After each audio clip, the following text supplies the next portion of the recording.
Bonjour à tous, je vous partage ma découverte de la Tesla Model 3 Performance 2024.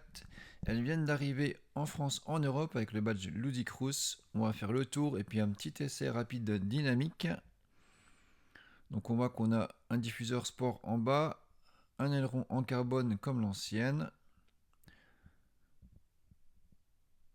Voilà. Au niveau des jantes forgées en 20 pouces avec des aero wheels qu'on peut enlever. Et puis on est monté en Pirelli P0.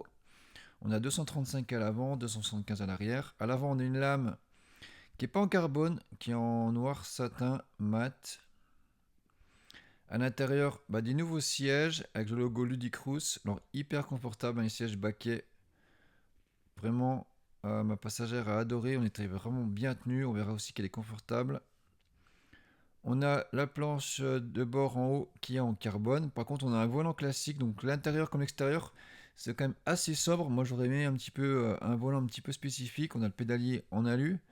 Mais pareil, extérieur, elle est rabaissée, donc elle est vraiment très très très bien jolie, très jolie, hein, très très posée. Mais c'est vraiment pas évident pour un non connaisseur de faire la différence avec une propulsion ou une LR. Les menus, je vous les montrerai tout à l'heure. Donc c'est le mode piste V3 où on peut gérer sous-virage, sur-virage. En fait, on répartit le couple sur le moteur avant ou le moteur arrière. On peut régler le SP aussi plus ou moins permissif. Et puis on peut régler le niveau du frein régène. Donc ça c'est cool. Mode piste ou pour circuler sur la route, on peut l'utiliser sur la route, il n'y a aucune interdiction. Allez, c'est parti pour l'essai dynamique. Donc un essai qui sera court et en ville.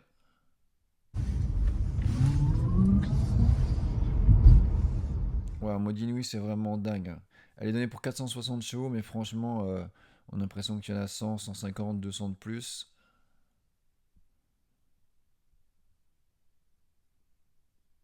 En reprise, c'est fou. Donc elle a les suspensions pilotées adaptatives, donc ça c'est vraiment très bien. On va essayer la reprise. C'est juste dingue, hein. C'est au niveau de la plaide, au niveau ressenti. Et puis moi, je me rappelle aussi le modèle X P100D qui, pareil, vous étourdit un petit peu la tête. On est à ce niveau-là.